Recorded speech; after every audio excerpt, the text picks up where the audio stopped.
Ini yang oleh guru kami Profesor Ali Mustafa Yakub disebut mega bonus Ramadan. Rugi ketika kita semangat di awal, loyo di akhir. Mudah-mudahan kita semangat di awal, di akhir lebih semangat.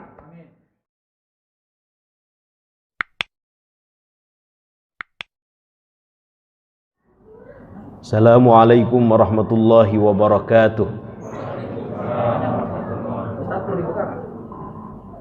Terserah.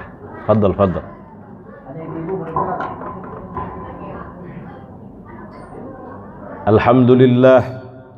Alhamdulillahi rabbil alamin wa bihi nasta'inu ala umurid dunya waddin. Wassalatu wassalamu ala asyrafil anbiya'i wal mursalin sayyidina wa maulana Muhammadin wa ala alihi wa sahbihi ajma'in. Amma ba'd. Hadirin jamaah salat Isya dan Tarawih Masjid Jami Nurul Muhajirin PDK yang dimuliakan Allah Subhanahu wa taala. Karena kultumnya 7 menit, saya nggak tahu kultum ini kuliah 7 menit atau kuliah 7 jam ini. Kita singkat saja karena saya yakin di sini senang yang singkat-singkat. Nanti diingatkan Ustadz Edi kalau lebih dari 7 menit. Hadirin yang saya muliakan, ada 3 amalan yang pahalanya tidak terbatas. Pertama, amalan sabar. Tentu tidak setiap orang mampu melakukannya. Mudah-mudahan kita, keluarga kita termasuk di antara orang-orang yang mampu mengamalkan. Kata para ulama, ada 3 amalan yang pahalanya di sisi Allah tidak terbatas. Pertama, amalan sabar. Allah Subhanahu wa taala mengatakan, innama yuwaffas sabiruna ajrahum bighairi hisab. Sesungguhnya orang-orang yang sabar pahalanya di sisi Allah tidak terbatas. Disempurnakan di sisi Allah tidak terbatas. Ini bahasa mudah diucapkan tetapi sulit dilakukan. Para ulama membagi sabar ini ke dalam 4 bagian. Pertama, sabar dalam melakukan ketaatan. Artinya menjalankan seluruh perintah Allah Subhanahu wa taala. Sabar dalam melaksanakan sholat, sabar dalam menjalankan ibadah puasa, sabar dalam bersedekah, sabar dalam menjalankan perintah Allah untuk menyantuni anak yatim, sabar melakukan segala ketaatan. Ini yang pertama. Yang kedua, sabar menjauhi kemaksiatan, artinya menjauhi hal-hal yang dimurkai Allah Subhanahu wa taala, baik zahir maupun batin. Zahir misalnya zina, mabuk, judi. Batin takabur, riya, ujub, ghibah, menggunjing, hubud dunia misalnya. Jadi sabar tidak melakukan hal-hal yang dilarang oleh Allah Subhanahu wa taala. Yang ketiga, sabar atas ketentuan atau qada dan qadarnya Allah Subhanahu wa taala. Kadang kita iri dengan orang yang diberikan kelebihan oleh Allah Subhanahu wa taala berupa harta misalnya. Kita tidak sabar, kemudian kita melakukan segala hal. Bagaimana caranya agar kita seperti dia? Akhirnya menghalalkan segala cara, sikut kanan, sikut kiri, injak bawah, jilat atas, melanggar rambu-rambu, tidak sabar. Padahal boleh jadi yang terlihat itu enak, ternyata di balik itu laknat. Kita tidak tahu. Boleh jadi dia pakai mobil Land Cruiser, BMW, Alphard, tetapi hutangnya banyak di mana-mana. Kita tidak tahu. Tetapi ada saudara kita, rumahnya biasa saja, ibadahnya sempurna, 4 waktu, 5 waktu berjamaah terus di masjid. Kita tidak tahu. Oleh karena itu sabar atas ketentuan qada dan qadarnya Allah Subhanahu wa taala, karena apa yang diberikan oleh Allah Subhanahu wa taala kepada kita saat ini itulah yang terbaik. Yang terakhir, sabar ketika menerima musibah, ujian, cobaan. Ini amalan yang pertama, yang pahalanya tidak terbatas di sisi Allah Subhanahu wa taala. Yang kedua, amalan memaafkan. Udah lebih dari 7 menit ya. Yang kedua, amalan memaafkan. Ini mudah-mudah susah ini. Itu dalam Al-Quran, mohon maaf Pak. Wa jazaa'u sayyi'atin sayyi'atum misluha. Sebenarnya dalam Islam, mohon maaf, kita boleh membalas keburukan dengan keburukan yang sama atau yang setimpal.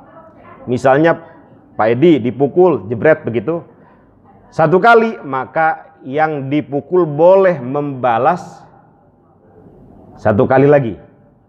Pak Edi mukul, yang dipukul boleh membalas 1 kali lagi. Itu wajaza'u sayyi'atin sayyi'atum misluha. Tapi kebanyakan dari kita, mohon maaf, dipukul 1 kali pengen balasnya 2 kali gitu. Nah, yang kedua kalinya itu yang berdosa. Nafsu kita itu. Padahal Islam membolehkan.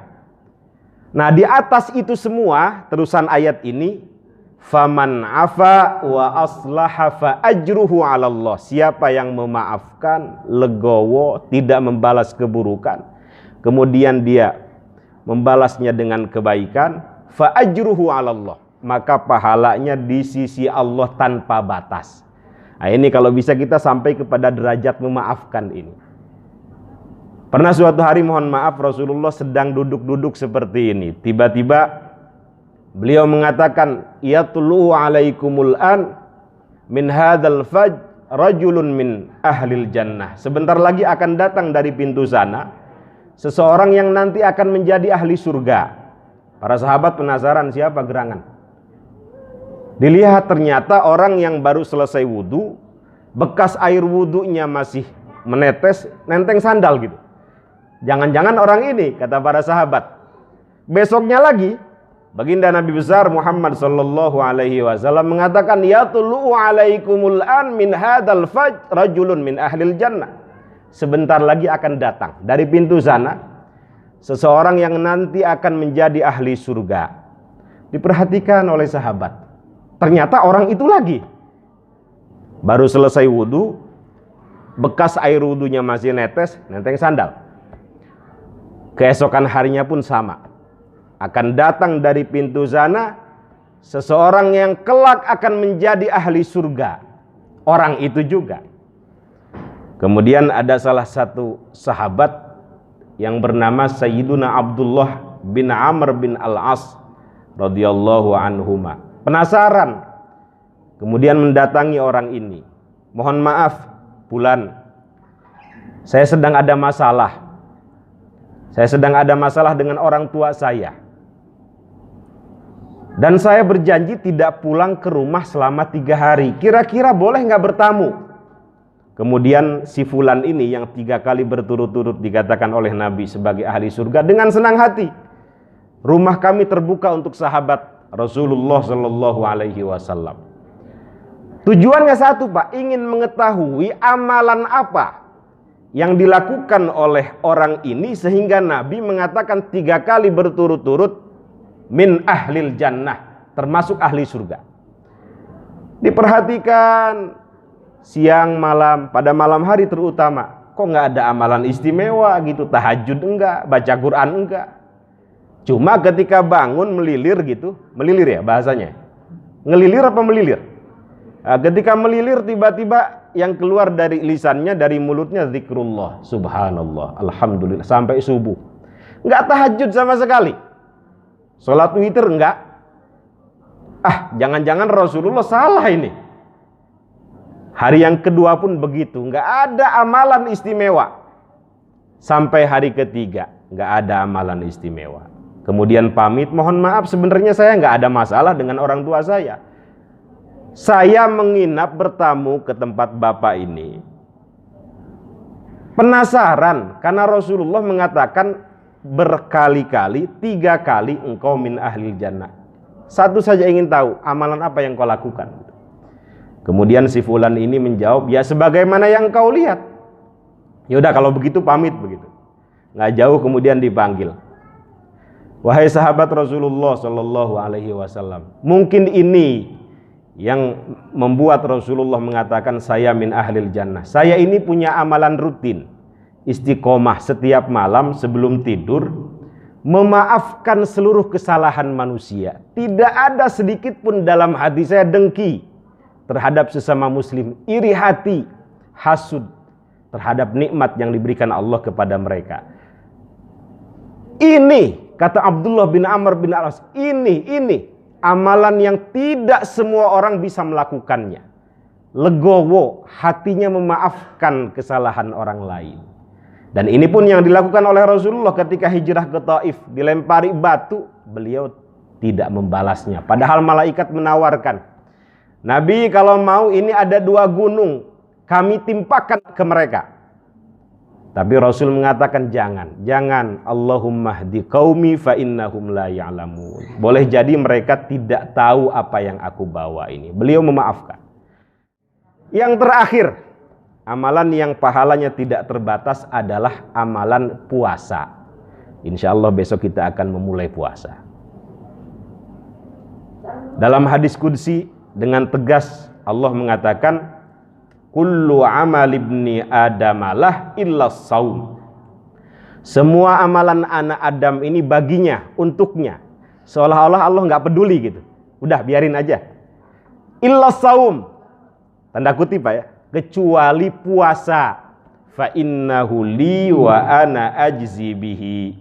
Karena puasa itu untukku, bagiku, milikku. Aku sendiri yang akan membalasnya.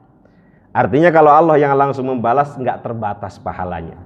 Karena satu kebaikan dalam literatur ajaran kita itu dilipat gandakan 10 kebaikan, balasannya sampai 700 kebaikan. Tetapi puasa nggak ada batasnya. Maka wajar, mohon maaf, siapapun yang puasa 1 hari saja ikhlas karena Allah. Dalam riwayat sahih, ba'adallahu wajhahu anin nari sab'ina kharifan. Wajahnya dijauhkan dari api neraka sejauh 70 perjalanan, 70 tahun perjalanan.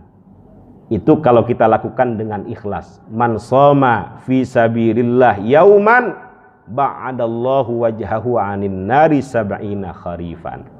Mudah-mudahan kita diberikan kekuatan, dibimbing oleh Allah Subhanahu wa taala untuk melakukan kebaikan-kebaikan di bulan mulia ini. Apalagi tadi dikatakan oleh Ustadz Edi, seringkali kita menyambut bulan ini dengan kata-kata marhaban ya Ramadan. Selamat datang wahai bulan mulia, wahai bulan agung, wahai bulan Ramadan. Seolah-olah kita menerima tamu agung. Maka ketika kita menerima tamu agung, kita sudah siap, mental kita sudah siap menghormatinya, sudah siap menjalankan perintah-perintah yang ada di dalamnya dengan mengikuti pola dan ajaran baginda Nabi besar Muhammad sallallahu alaihi wasallam. Mohon maaf Pak ya, kadang kita semangat di awal tapi loyo di akhir. Ini tanda bahwa kita tidak mengikuti Nabi Muhammad sallallahu alaihi wasallam. Rasulullah itu di 20 pertama standar ibadahnya. Tetapi ketika memasuki 10 terakhir digambarkan oleh Sayyidah Aisyah syadda mi'zarah. Mengencangkan sarungnya, tanda bahwa beliau tidak melakukan hubungan suami istri, fokus saja ibadah. Wa ahya lailah, menghidupkan malam-malamnya, wa aiqadha ahlah, membangunkan seluruh keluarganya untuk i'tikaf di masjid. Kenapa Pak i'tikaf di masjid? Karena di 10 terakhir ada mega bonus Ramadan yang kita kenal dengan Lailatul Qadar, yang siapapun beribadah dan ibadahnya berdepatan dengan turunnya malam Qadar, khairun min alfi syahrin, lebih baik, lebih utama, lebih istimewa daripada beribadah selama 1000 bulan, kira-kira 84 tahun. Bapak baca Quran, satu hurufnya berapa kali kebaikan Pak? 10 kali kebaikan, dihapus daripadanya 10 kesalahan. Tapi kalau Bapak baca Quran ternyata malam itu Lailatul Qadar, satu hurufnya tidak lagi 10 kebaikan, tetapi khairun min alfi syahrin. Ini yang oleh guru kami Profesor Ali Mustafa Yakub disebut mega bonus Ramadan. Rugi ketika kita semangat di awal, loyo di akhir. Mudah-mudahan kita semangat di awal, di akhir lebih semangat. Dan kita berharap akhir hayat kita akhir hayat yang baik, akhir hayat dalam keadaan melakukan ketaatan, akhir hayat yang husnul khotimah. Amin amin ya rabbal alamin. Kurang lebihnya mohon maaf. Assalamualaikum warahmatullahi wabarakatuh.